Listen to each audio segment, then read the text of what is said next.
वालेकुम व्यूअर्स क्या हाल ठीक हो व्यूअर्स। ਕਦੀਮ ਜਿਹੜੇ ਚਾਈਨਾ ਦੇ ਲੋਕ ਸਨ ਨਾ, ਉਹਨਾਂ ਨੇ ਤਾਤਾਰੀਆਂ ਦੇ ਹਮਲੇ ਤੋਂ ਬਚਣ ਲਈ ਦੀਵਾਰੇ ਚੀਨ ਤਮੀਰ ਕੀਤੀ।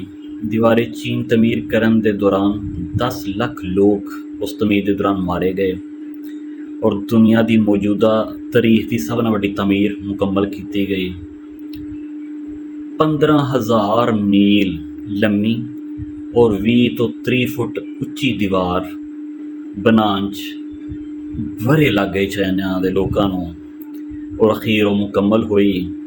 ਔਰ ਤੁਹਾਨੂੰ ਪਤਾ ਹੈ, ਲੱਖਾਂ ਕਰੋੜਾਂ ਅਰਬਾਂ ਰੁਪਇਆ ਲਾ ਕੇ 10 ਲੱਖ ਲੋਕ ਮਰਵਾ ਕੇ ਜਿਹੜੀ ਦੀਵਾਰ ਬਣਾਈ, ਉਸ ਦੀਵਾਰ ਦੇ ਬਣਨ ਤੋਂ ਬਾਅਦ ਚਾਈਨਾ ਦੇ ਲੋਕ ਤਾਤਾਰੀਆਂ ਦੇ ਹਮਲੇ ਤੋਂ ਮਹਿਫੂਜ਼ ਰਹੇ ਸਨ?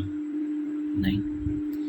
ਇਸ ਦੀਵਾਰ ਦੇ ਤਮੀਰ ਹੋਣ ਦੇ ਬਾਅਦ ਦੇ 100 ਸਾਲ ਵਿੱਚ 4 ਵਾਰੀ ਤਾਤਾਰੀਆਂ ਨੇ ਫਿਰ ਵੀ ਚਾਈਨਾ 'ਤੇ ਹਮਲਾ ਕੀਤਾ ਔਰ ਹਰ ਵਾਰ ਉਹ ਹਰ ਸ਼ੈ ਲੁੱਟ ਕੇ ਲੈ ਗਏ। ਮਰਦਾਂ ਨੂੰ ਮਾਰ ਗਏ, ਬੁੱਢੀਆਂ ਨੂੰ ਚੁੱਕ ਕੇ ਲੈ ਗਏ, ਬੱਚਿਆਂ ਨੂੰ ਗੁਲਾਮ ਬਣਾ ਲਿਆ। ਮਾਲੂਮ ਹੈ ਕਿਉਂ? ਔਰ ਉਹ ਜਿਹੜੇ ਉਹਨਾਂ ਨੇ ਹਮਲੇ ਕੀਤੇ, ਉਹਦੇ ਵਿੱਚੋਂ ਇੱਕ ਵਾਰੀ ਵੀ ਉਹਦੇ ਬਾਰੇ ਚੀਨ ਉਹਨਾਂ ਨੇ ਟੱਪੀ ਨਹੀਂ, ਉਹਨਾਂ ਤੋੜੀ ਨਹੀਂ। ਹਰ ਵਾਰ ਬਾਹਰੋਂ ਆਉਣ ਵਾਲੇ ਹਮਲਾ ਆਵਰਾਂ ਲਈ ਕੁੰਡੀਆਂ ਦੇ ਦਰਵਾਜ਼ੇ ਅੰਦਰੋਂ ਖੋਲ੍ਹੇ ਗਏ। ਤਾਤਾਰੀਆਂ ਨੇ ਚਾਈਨਾ ਦੇ ਲੋਕਾਂ ਦੇ ਅੰਦਰੋਂ ਗੱਦਾਰ ਪੈਦਾ ਕੀਤੇ, ਉਹਨਾਂ ਨੂੰ ਸਹੂਲਤਾਂ ਦਿੱਤੀਆਂ, ਉਹਨਾਂ ਨੂੰ ਲਾਲਚ ਦੇ ਕੇ ਖਰੀਦਿਆ ਤਾਂ ਸਾਰੀ ਕੌਮ ਨੂੰ ਬਰਬਾਦ ਕੀਤਾ। ਕਿਉਂਕਿ ਵੀਅਰਸ, ਚਾਈਨਾ ਦੇ ਲੋਕਾਂ ਨੇ ਸਾਰੀ ਐਨਰਜੀ, ਸਾਰੀ ਤਵਾਨਾਈ, ਸਾਰੇ ਫੰਡਸ ਦੀਵਾਰ ਬਣਾਉਣ 'ਤੇ ਲਾ ਦਿੱਤੇ। ਉਹਨਾਂ ਨੂੰ ਯਾਦ ਨਾ ਰਿਹਾ ਕਿ ਲੋਕਾਂ ਨੂੰ ਹੀ ਬਣਾਉਣਾ ਹੈ, ਉਹਨਾਂ ਨੂੰ ਵੀ ਤਮੀਰ ਕਰਨਾ ਹੈ, ਉਹਨਾਂ ਨੂੰ ਇੱਕ ਕੌਮ ਦੀ ਸ਼ਕਲ ਦੇਣੀ ਹੈ, ਉਹਨਾਂ ਦੇ ਨਫੇ ਨੂੰ ਆਪਣਾ ਨਫਾ ਬਣਾਉਣਾ ਹੈ, ਉਹਨਾਂ ਦੇ ਨੁਕਸਾਨ ਨੂੰ ਆਪਣਾ ਨੁਕਸਾਨ ਬਣਾਉਣਾ ਹੈ। ਅਤੇ ਸਭ ਨਾਲ ਅਹਿਮ ਚੀਜ਼ ਹੁੰਦੀ ਹੈ ਕੌਮ ਨੂੰ ਬਣਾਉਣਾ, ਕੌਮ ਦੇ ਨਫੇ ਔਰ ਨੁਕਸਾਨ ਨੂੰ ਇੱਕ ਸ਼ਕਲ ਦੇਣੀ। ਇਸ ਕਹਾਣੀ ਦਾ ਮਤਲਬ ਹੁਣ ਇਹੀ ਹੈ ਜੋ ਅਸੀਂ ਬਿਆਨ ਕਰ ਰਹੇ ਹਾਂ। ਇਹਨੂੰ ਹੁਣ ਇਹ ਮਤ ਸਮਝਿਆ ਜਾਏ ਕਿ ਪਾਕਿਸਤਾਨ ਜਦੋਂ ਹਾਸਲ ਕੀਤਾ ਤਾਂ ਉਦੋਂ 10 ਲੱਖ ਲੋਕਾਂ ਦੀਆਂ ਕੁਰਬਾਨੀਆਂ ਦਿੱਤੀਆਂ ਗਈਆਂ।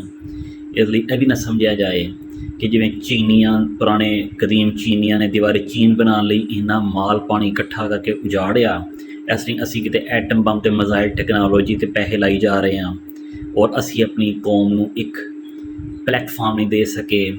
ਜਾਂ ਇਹ ਨਾ ਸਮਝਿਆ ਜਾਏ ਕਿ ਸਾਡੇ ਪਾਕਿਸਤਾਨ ਦੇ ਦੁਸ਼ਮਣ ਜਿਹੜੇ ਨੇ ਉਹ ਸਾਡੇ ਅੰਦਰੋਂ ਹੀ ਕੋਈ ਖਰੀਦ ਲੈਣਗੇ ਗੱਦਾਰਾਂ ਨੂੰ, ਕਿਉਂਕਿ ਸਾਡੇ ਚੈਨਲ 'ਤੇ ਸਿਆਸੀ ਗੱਲਾਂ ਨਹੀਂ ਕੀਤੀਆਂ ਜਾਂਦੀਆਂ।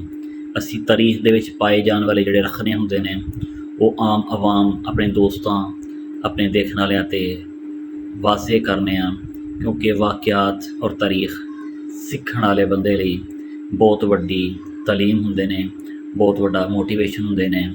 ਅੱਲਾਹ ਤਾਲਾ ਤੁਹਾਨੂੰ ਆਪਣੇ ਹਿਫਜ਼-ਓ-ਅਮਾਨ 'ਚ ਰੱਖੇ, ਸਾਹਮਣੇ ਹਿਫਜ਼-ਏ-ਅਮਾਨ 'ਚ ਰੱਖੇ। ਅੱਲਾ ਹਾਫਿਜ਼।